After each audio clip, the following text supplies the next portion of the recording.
भारत माता के भारत माता के नरेंद्र मोदी नरेंद्र मोदी जय जय श्री राम जय जय श्री राम। बहुत बहुत धन्यवाद। मंच में विराजमान सूरत डिस्ट्रिक्ट भारतीय जनता पार्टी के अध्यक्ष जगदीश भाई पारेख जी, हमारे महासचिव योगेश भाई पटेल जी, ये हमारे कांग्रेस कॉन्स्टिट्यूएंसी में हमारा पार्टी के उम्मीदवार प्रफुल्ल भाई पानसरिया जी, कांग्रेस कॉन्स्टिट्यूएंसी की विधायक वीडी जलवडिया जी, कांग्रेस कॉन्स्टिट्यूएंसी की इंचार्ज अमिताबेन पटेल जी, बलवंत भाई पटेल जी, जयेश भाई पटेल जी, जगू भाई पटेल जी, रमेश भाई सिंगाला जी, हमारा बिहार से आए हुए हमारा दोस्त नितिन नवीन जी, भाइयों और बहनों, सबसे पहले मैं आप लोग को धन्यवाद देना चाहता हूं कि आप लोग इतना जोरदार हम लोग सबको स्वागत किया। मैं आपको बहुत बहुत धन्यवाद देना चाहता हूं। परसों दिन मेरा पास फोन आया कि आपको गुजरात में जाना है। मैं बोला क्यों जाना है, कोई चाय नाश्ता है क्या, खाना है क्या, क्यों जाना है? बोले चुनाव के लिए जाना है। हमारा मन में यह प्रश्न आया कि चुनाव के लिए गुजरात क्यों जाना है? गुजरात में बीजेपी जीतेगा ये तो तय है, इसमें क्या प्रॉब्लम है? गुजरात से हम लोग प्रेरणा लेता हूं कैसे भाजपा को जिताना है, और मैं जाके गुजरात में क्या करूंगा। फिर मेरा मंत्री लोग मुझको बोले कि दादा थोड़ा जाके देख के आइए, थोड़ा सीख के आइए, असम को और मजबूत बनाना है गुजरात से। तो इसीलिए मैं आपसे यहाँ में मैं कोई चुनावी भाषण देने ले आया हूं, मैं आप लोगों से सीखने आया हूं, सो दैट मैं असम को और मजबूत बना सकता हूं भाजपा के लिए। भाइयों और बहनों, आज आप लोग खुद देखिए, हमारा देश गुलामी में पड़ा हुआ था। अब भारत में जो हमारा सनातन संस्कृति की पृष्ठभूमि है, अब यही भारत जो भारत में भगवान श्री कृष्ण का जन्म हुआ था, श्री राम का जन्म हुआ था, आज हमारा हालत क्या था 2014 का पहले और आज देश का हालत आप लोग कंपेयर कीजिए। अयोध्या में जाओ, भगवान श्री राम का जन्मभूमि, लेकिन लोग भगवान श्री राम का जन्मभूमि नहीं बोलेगा बाबरी मस्जिद राम जन्मभूमि। बेटा कहां बाबर और कहां श्री राम?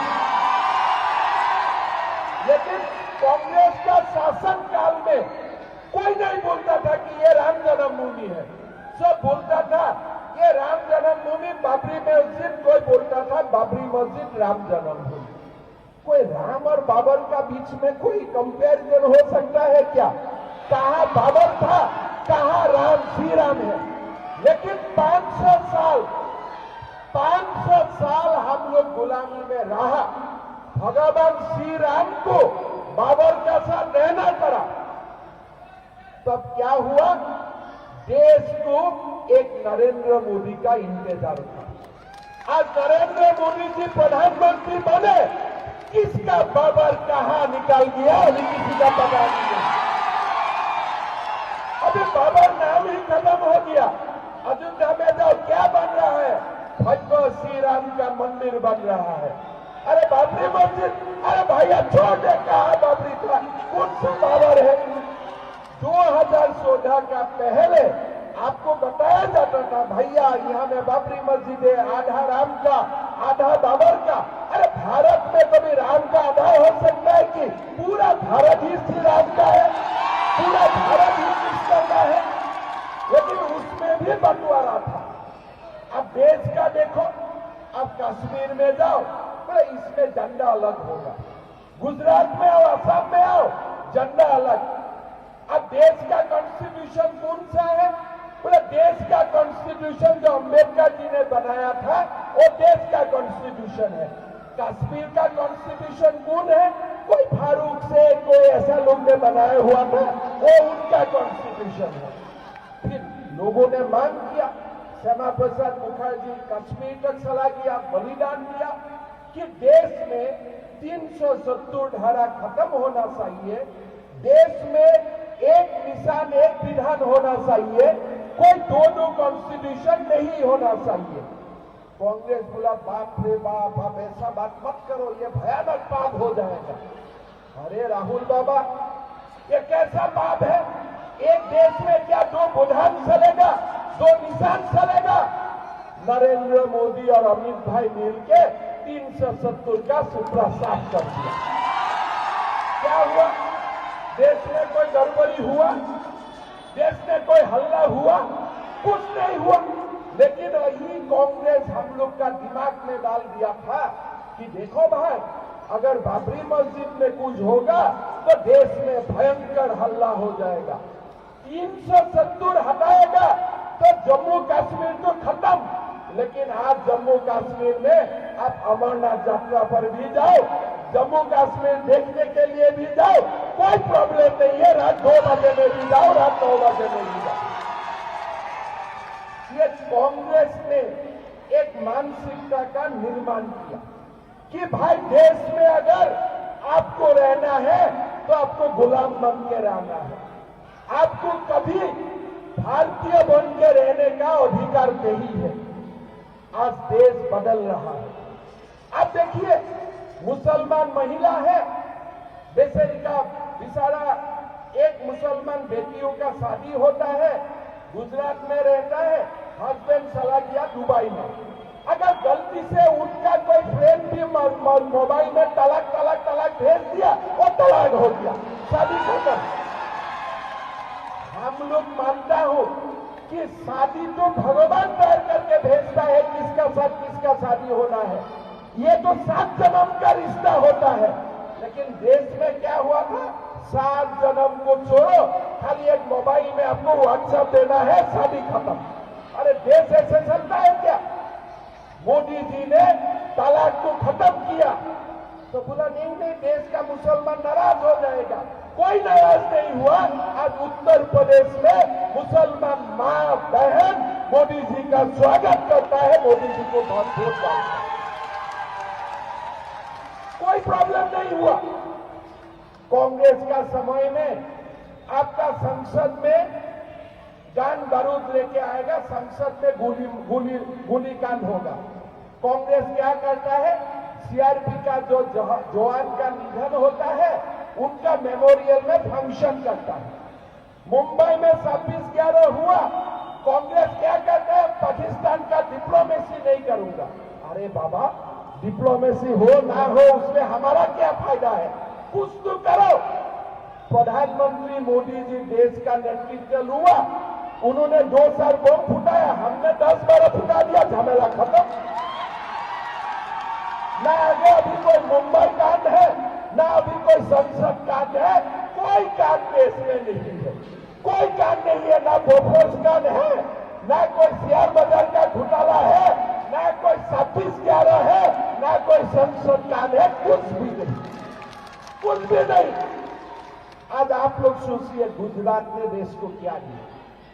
गुजरात ने देश को 500 साल का गुलामी से मुक्त करवाया, देश को एक बनाया, एक भारत श्रेष्ठ भारत, देश को संत्रासवाद से मुक्त करवाया। आज अगर देश भारत आज जो रफ्तार में जा रहा है, स्वामी विवेकानंद ने जो सपना देखा था विश्व गुरु भारत, वो बहुत दूर, अभी लंबा रास्ता नहीं है, वो नजदीक में आ चुका है। कभी आपने विश्व सभा में, यूएनओ में, G20 में, G8 में भारत का कोई बार प्रधानमंत्री गया? मनमोहन सिंह भी गया। एक बार में आप फोटो देखो, कहां है इंडिया, कहां है? आपको दिखाई नहीं देगा, इसलिए बेसेरा लाइन का पीछे खड़ा होता है। और अभी G20 में देखिए, नरेंद्र मोदी जी सूर्य जैसा जगमगा के खड़ा होता है। ये मोदी जी के लिए नहीं, ये भारत के लिए गौरव का बातें होता है। देश में कोरोना आते हैं, भाई वैक्सीन कहां मिलेगा? अमेरिका को भिक्षा करो, चाइना को भिक्षा करो, देश में वैक्सीन मिलेगा तब। लेकिन मोदी जी ने क्या किया कि भाई हमारा देश किसी से वैक्सीन नहीं लेगा, हम वैक्सीन दूसरा देश को देगा। हमने वैक्सीन का निर्माण किया। ये कांग्रेस और केजरीवाल ने बोला कि भाई ये वैक्सीन में गड़बड़ी है, ठीक है तुम मत लेना, लेकिन बाद में सारा लोग लाइन करके वैक्सीन ले लिया। अभी केजरीवाल जी यहां आया है कि मैं नया गुजरात बनाऊंगा। अरे बेटा, जब कोविड हुआ था तो तुम ऑक्सीजन क्यों जुगाड़ नहीं कर सका? जब दिल्ली में कोविड हुआ था उस समय गुजरात से दिल्ली तक ऑक्सीजन दिया था, दिल्ली से गुजरात में ऑक्सीजन नहीं आया था। क्या ड्रामा है? बोला मैं गुजरात में आके मोहल्ला क्लिनिक बनाता हूं। अरे गुजरात छोड़ो, असम भी तुम्हारा मोहल्ला क्लिनिक नहीं लेगा। हमको चाहिए एम्स। आज नरेंद्र मोदी जी ने असम को एम्स दिया। आज गुजरात में गुजरात अमृतम हुआ, प्रधानमंत्री जन आरोग्य योजना हुआ। आज गुजरात में मल्टी स्पेशलिटी हॉस्पिटल बन रहा है। कोई मोहल्ला क्लिनिक में ट्रीटमेंट करने जाएगा गुजरात का लोग? कोई नहीं जाएगा। अगर जिसका जाना है, जिसको अभी भी पता नहीं है, सुबह दिल्ली में जाइए, एक मोहल्ला क्लिनिक फुटपाथ का ऊपर होता है, देख के आइए, फिर बाद में कभी अब आपका नाम ही नहीं लेगा। कोई जीवन में आपका नाम नहीं लेगा। अब कोई मैं ऐसे मजाक में नहीं बोल रहा हूं। जब असम में भी कोई लोग किया था, रे भाई अरविंद केजरीवाल ने हेल्थ सिस्टम बदला दिया, मैं सोचा कुछ तो समझ कर किया होगा। बोला मोहल्ला क्लिनिक बनाया। मैं छुप छुप करके मोहल्ला क्लिनिक देखने गया। फिर मैं इतना ही मेरा याद में मैं इतना ही गारंटी से बोल सकता हूं, गुजरात छोड़ो, असम मेघालय का लोग भी और मोहल्ला क्लिनिक में नहीं जाएगा। देश का राजधानी को सुपर स्पेशलिटी हॉस्पिटल चाहिए, देश का राजधानी को मोहल्ला क्लिनिक नहीं चाहिए। भाई साहब लोग, भाई और बहनों, ये केजरीवाल का साथ कौन है? एक है अमानुल्लाह खान। ये कौन है? आपका विधायक है। जब नागरिकता संशोधन का बिल पास हुआ, ये अमानुल्लाह खान ने जाके दिल्ली में सारे हमारे भारतीय हिंदू लोगों का ऊपर अत्याचार किया। लेकिन केजरीवाल जी ने कोई व्यवस्था नहीं लिया। थोड़ा दिन पहले केजरीवाल जी का मंत्री है, उन्होंने बोला कि 10 साल में हिंदू खत्म हो जाएगा। अरे बेटा, जब तक संघर्ष शुरू रहेगा, ये देश में हिंदू रहेगा और हिंदू आगे जाएगा। आपका ये सिस्टम में हिंदू खत्म नहीं होगा। आज केजरीवाल जी, आप बोलिए, आप कितना बार ट्वीट किया था कि गुजरात में रायट हुआ था, गुजरात में मुसलमान का संहार हुआ था। सुप्रीम कोर्ट ने क्या बोला अभी कि गुजरात को बदनाम करने के लिए षड्यंत्र हुआ था, कोई गुजरात में कातिलानी काम नहीं हुआ था। आज सुप्रीम कोर्ट का जजमेंट आया। आज केजरीवाल जी, आपका जो आप यहाँ बातें बोलने आते हो, ये बात दिल्ली का लोगों को भी हजम नहीं आता है। आप गुजरात में क्या बोलने के लिए आते हैं? आज गुजरात क्या सीखना है आपको? बिना आपके गुजरात स्मार्ट सिटी में नंबर 1 है। बिना आपको गुजरात विदेश तक हमारा कपड़ा भेजता है, डायमंड भेजता है। आपका बिना भी सूरत था और आपका बिना भी सूरत रहेगा। ये सूरत गुजरात का लोगों ने मेहनत से बनाया है। कोई लोग सौराष्ट्र से आया, ये गुजरात को बनाया, सूरत को बनाया। आपके लिए इंतजार नहीं किया, पहले से भी सूरत है और आगे भी सूरत रहेगा। आपका कोई इसमें प्यार मोहब्बत का हमारा जरूरत नहीं है। आज दिल्ली में झुग्गी झुपड़ी में लोग रहता है, गरीब रहता है, आप उनका सेवा करो, अब उनका काम करो। अब जो जगह मोदी जी, अमित शाह जी संभाला हुआ है, जो स्थान आज पूरा देश को रास्ता दिखा रहा है, उसी जगह में आके आप लेक्चर मारने आते हो। कम से कम दिल्ली में कितना झुग्गी है, आप वो हिसाब गुजरात को दीजिए। आज आप 10 साल सीएम बना, क्यों आप दिल्ली से झुगी झुपड़ी खत्म नहीं किया अभी तक? क्यों गुजरात, आज जब गुजरात आया है, दिल्ली में आपने कितना नौकरी दिया? दिल्ली में आपका दिन में कितना नया इंडस्ट्री हुआ? दिल्ली में आपका दिन में कितना नया यूनिवर्सिटी हुआ? पहले से ही दिल्ली यूनिवर्सिटी था, जेएनयू यूनिवर्सिटी था, तीसरा यूनिवर्सिटी कौन सा है? 10 साल में आपने कौन सा विश्वविद्यालय का निर्माण किया? 10 साल में आपने कौन सा बड़ा हॉस्पिटल का निर्णय किया? हमने सब टीवी में देखा। कोविड का समय आपने जो दिल्ली का लोगों का हालत किया, ये देखने के लिए भी हम देखने में भी हमारा आंसू आता था। लेकिन हम असम जैसा छोटा प्रदेश है, असम में भी ऐसा हालत नहीं हुआ था। दिल्ली में कोविड का समय लोगों का केजरीवाल जी ने जो हालत किया था, प्रधानमंत्री था तो देश बच गया, नहीं तो वो भी खत्म हो जाता था। भाई और बहनों, प्रधानमंत्री मोदी जी ने आज भारत को एक बहुत बड़ा स्टेज में लेके गया। मैं आसाम से आया हूं। हमारा प्रदेश कहां है? चाइना और अरुणाचल का बॉर्डर में है। कल अगर चाइना भारत को अटैक करेगा, वो अटैक नॉर्थ ईस्ट से होगा, लद्दाख से होगा। 1962 में चाइना ने भारत को अटैक किया, असम तक चाइना पहुंचा। क्यों पहुंचा? चाइना का तरफ रेल था, एयरपोर्ट था, रास्ते बना, लेकिन भारत का तरफ कुछ नहीं था। हमारा आर्मी तवांग पहुंचने के लिए 15 दिन का समय लगता था, जाने का कोई रास्ता नहीं था। 2014 तक उत्तर पूर्व का राजधानी तक मीटर गज चलता था, ब्रॉडगेज नहीं था। एयरपोर्ट 1 या 2 एयरपोर्ट था, कोई सारा स्टेट का कैपिटल में एयरपोर्ट नहीं था। और रास्ता का हालत, एक बार आप लोग जाएगा तो दूसरा बार बोलेगा यहां हम नहीं आ सकता। आज 2014 का बाद उत्तर पूर्व का नव निर्माण हुआ। अभी आप चाइना बॉर्डर तक जाओ, आपको रेल मिलेगा, आपको बड़ा बड़ा 6 लेन का हाईवे बना हुआ है अरुणाचल में। 2014 का बाद प्रधानमंत्री मोदी जी ने उत्तर पूर्व को इतना ताकत दिया, अगर आज चाइना का आर्मी 2 घंटा में भारत का बॉर्डर तक आ सकता है, भारत का आर्मी 1 घंटा में हम लोग बॉर्डर तक। अब जाके मैं तो आपको निमंत्रण करूंगा, मैं कामाख्या मां का वहां से आता हूं, आप लोग भी आइए, दर्शन कीजिए। और मोदी जी ने उत्तर को कैसा बनाया आप खुद आंखों से देखिए। गुजरात को ही नहीं, पूरा देश को ये व्यक्ति ने सेवा किया, पूरा देश को। आज आप जाइए सोमनाथ मंदिर, तो उन्होंने जो किया आप लोग तो देखा हुआ है। काशी विश्वनाथ में जाइए, कैसा भव्य मंदिर बन चुका है।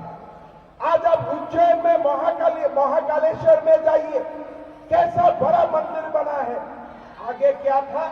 भाई मंदिर मत बनाओ, मंदिर हिंदू का मंदिर सरकार नहीं बना सकता है। कौन बोला है?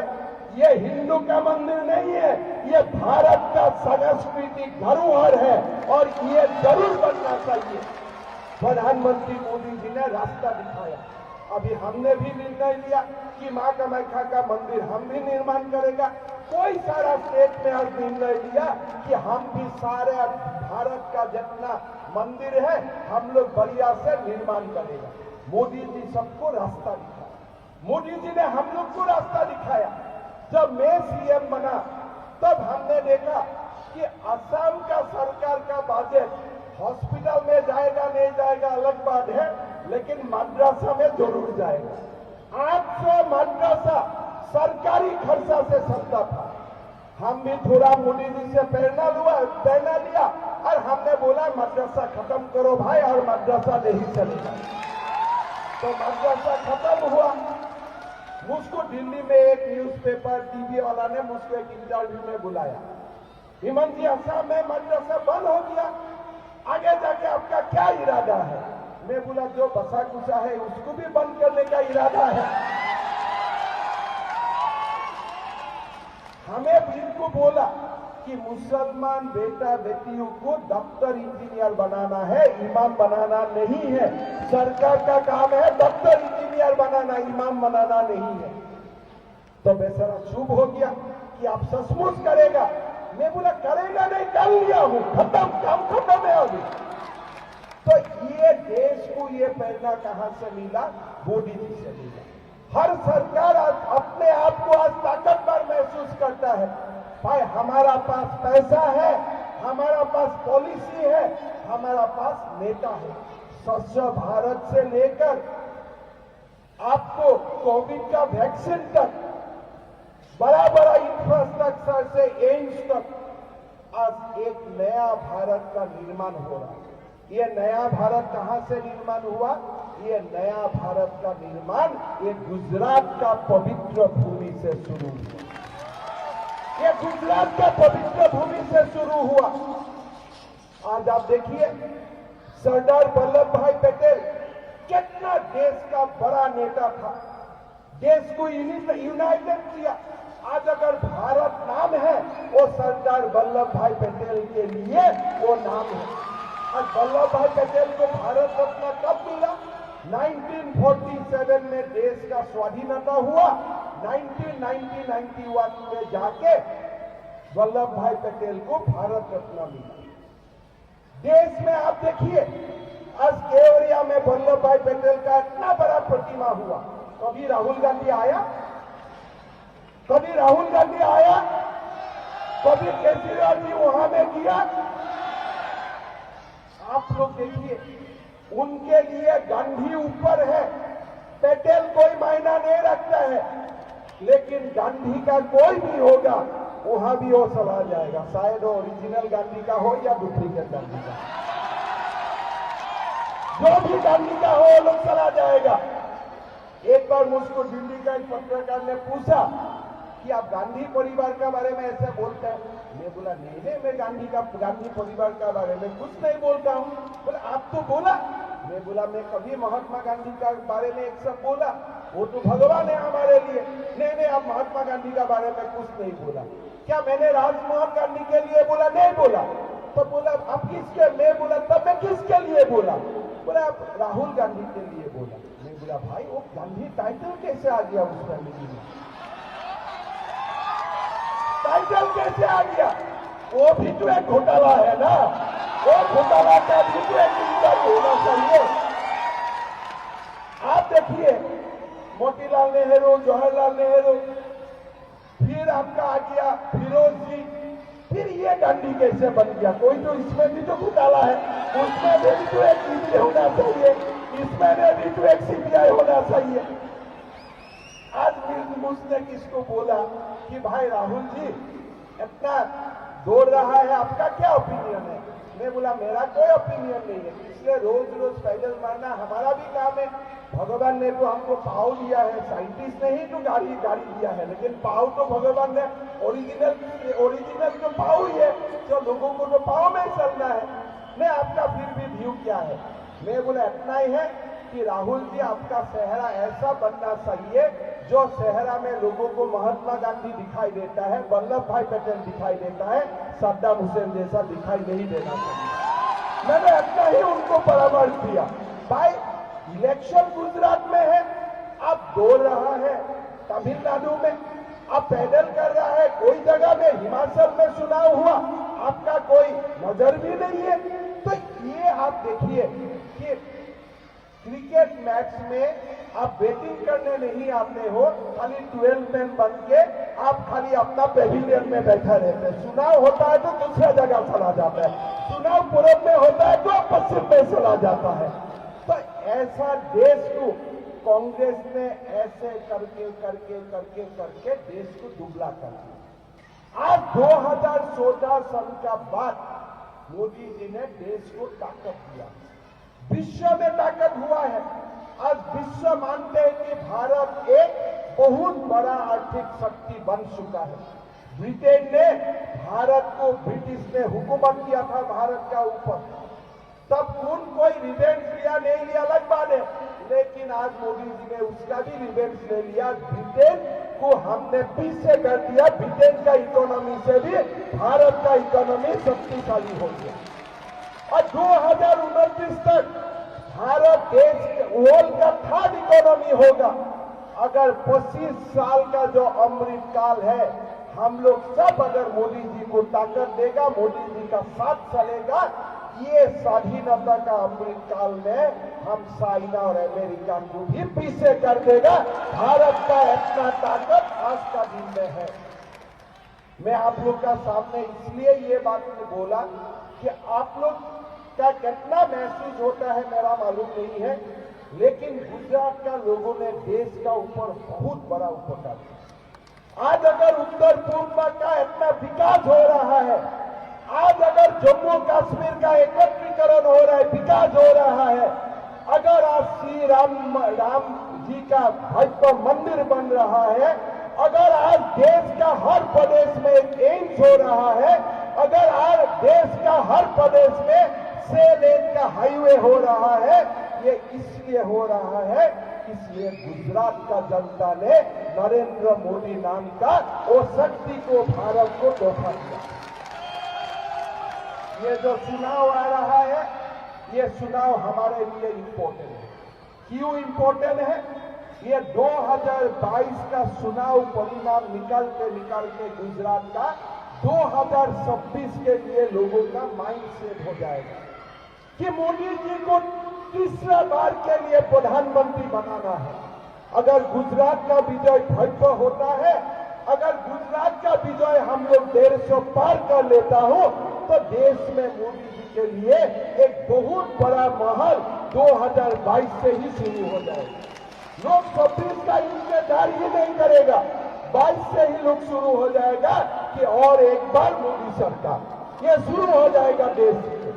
इसलिए हम लोग को सब मिलके मोदी जी को ताकत देना है, मोदी जी को शक्तिशाली करना है और 2026 के लिए हमारा जो एक मंच है, वो मंच को निर्माण करना है। भाई और बहनों, माता और पिताओं, मैं आप लोग को इसीलिए अपील करता हूं कि ये कांग्रेस कॉन्स्टिट्यूएंसी में हमारा प्रफुल्ल भाई को आप लोग बहुत बड़ा वोट से विजयी कर दीजिए, बहुत बड़ा वोट से। और आप लोग ये मान के चलिए कि जो बीजेपी को आप वोट डाल रहा है, वो बीजेपी को नहीं, वो वोट आप भारत माँ का शक्तिशाली करने के लिए डाल रहे हैं। ये वोट भारत माँ के लिए है। हमारा व्यक्तिगत क्या होगा नहीं होगा मैं नहीं जानता हूँ। हम तो 2 साल 3 साल के बाद भगवान के पास जाना है, लेकिन भारत को आगे बढ़ना है। भारत को विश्व का सबसे बड़ा पावरफुल नेशन बनाना है। विश्व गुरु आसन में भारत को हम लोग को बैठाना चाहिए। कोई बोला कि विश्व गुरु तो बनेगा, लेकिन थोड़ा समय लगेगा, लेकिन मेरा विश्वास है हमारा जीवन काल में ही भारत विश्व गुरु बनेगा। खाली मोदी जी को ताकत देना है, मोदी जी के लिए प्रार्थना करना है, मोदी जी के लिए हम लोग को प्रेयर करना है कि भगवान मोदी जी को और शक्ति दीजिए, मोदी जी को देश का सेवा करने के लिए और ताकत दीजिए। यही काम हम लोग को करना है। और वोट का दिन कमल को पूरा डाल के गीला कर देना है, कमल वाला एकदम कोई जगह ही नहीं होना चाहिए। और आप लोग एक बात मन के चलिए, किसी का मन में भी डाउट है, सुबह आप दिल्ली जाइए, झुग्गी झुपड़ी देख के आइए, जो गुजरात में दिखाई नहीं देगा, जो आपको वहां में दिखाई देगा। आप जाके वहां का मोहल्ला क्लिनिक देख के आइए, और उसका बाद कोई आपका नाम नहीं देगा कि भाई आप हो, खास हो, आप अपना जगह में रहो, हमको बीजेपी चाहिए, बीजेपी को आगे हम लोग को ले जाना चाहिए। मैं एक बात बोल के मेरा वाणी को विराम देता हूं। कैप्टन अमरिंदर सिंह का सरकार चला, प्रकाश सिंह बादल का सरकार चला। पंजाब देश के लिए एक बहुत बड़ा, एक शक्तिशाली प्रदेश है, देश को अन्न देता है, लेकिन कहीं ना कहीं कुछ हुआ। पंजाब एक प्रकार से पंजाब का भूमि में इनोसेंट लोगों का ब्लड से भर गया था। शांति आया, प्रकाश सिंह बादल जी का सरकार आया, बीजेपी का सरकार आया, कैप्टन अमरिंदर सिंह का सरकार आया, देश में शांति आया। सरकार जिसका भी हो, पार्टी जिसका भी हो, देश को ताकतवर बनाना है, देश को पंजाब से ताकत मिलना चाहिए। चला, शांति हुआ, सब लोग स्वर्ण मंदिर जाते हैं, पंजाब में जाते हैं, कोई प्रॉब्लम नहीं। अभी आपका सरकार आ गया, अभी आप डेली देखिए कोई ना कोई लोग फिर गोली कांड से मर रहा है। आप थोड़ा दिन पहले आप वीडियो देखिए, 6 लोग रास्ता में बैठा है, एक शख्स आया, गाड़ी में उतारा, गोली मारा, चला गया। फिर वो जो व्यक्ति का गिरफ्तार हुआ उनको बेल भी मिल गया, और जब बेल मिला उनको स्वागत करने के लिए और ज्यादा लोग चला गए। आज पंजाब का ये शुरुआती हालत है। ये किस लिए हुआ? इसलिए अरविंद केजरीवाल जी और आपने ऐसा कुछ समझौता किया जिसका कारण आज जो मिलिटेंसी का खिलाफ फाइट नहीं कर रहा है। पंजाब रो रहा है, पंजाब का क्या हालत होगा आगे जाके कोई नहीं जानते। ऐसा हालत आपका सरकार ने बना दिया। मैं थोड़ा दिन पहले देख रहा था कि आपका मुख्यमंत्री गुजरात में घूम रहा है, पंजाब का मुख्यमंत्री। आप अभी गुजरात में समय नष्ट मत कीजिए, आप जाइए, पंजाब को संभालिए, पंजाब से जितना भी इलीगल आर्म से आप जब्त कीजिए, पंजाब को दोबारा शांति का और आप ले आइए। लेकिन वो लोग का दिमाग में वो नहीं है। कैसे देश को अशांति कर सकता है? एक नियो लेफ्ट का जो आइडिया है कि देश में अशांति लाओ और उसी से ही अपने पावर को आप एंजॉय करो। भाई और बहनों, आपका सरकार होने का बाद पंजाब का हालत कोई सोचने का लिमिट का बाहर बिगड़ चुका है। 1 साल 6 महीना का बाद आप लोग सुनेगा कि पंजाब देश के लिए जो सबसे बड़ा अन्नदाता है वो फिर दोबारा समस्या बनने के लिए जा रहा है। हमें आपको एक भी वोट नहीं देना है। हमारा ये पुण्य भूमि गुजरात को हम कहीं कोई कारण में पीछे लेके नहीं जाएगा। गुजरात में मल्टी स्पेशलिटी हॉस्पिटल होगा, गुजरात में मोहल्ला क्लिनिक नहीं होगा। ये हम लोग को मान के आगे बढ़ना है और ये गुजरात का नवनिर्माण के लिए, भारत का नवनिर्माण के लिए प्रधानमंत्री नरेंद्र मोदी जी को आशीर्वाद दीजिए, बहुत वोट से जिताइए, 150 पार कर लीजिए। यही मेरा आप लोग से विनती होगा। बहुत बहुत धन्यवाद। दोबारा आऊंगा और आप लोग से भी मेरा निमंत्रण है, जब भी समय मिलता है आप लोग गुवाहाटी आइए, मां कामाख्या का दर्शन कीजिए। बहुत बहुत धन्यवाद। मेरा साथ दोबारा बोलिए, भारत माता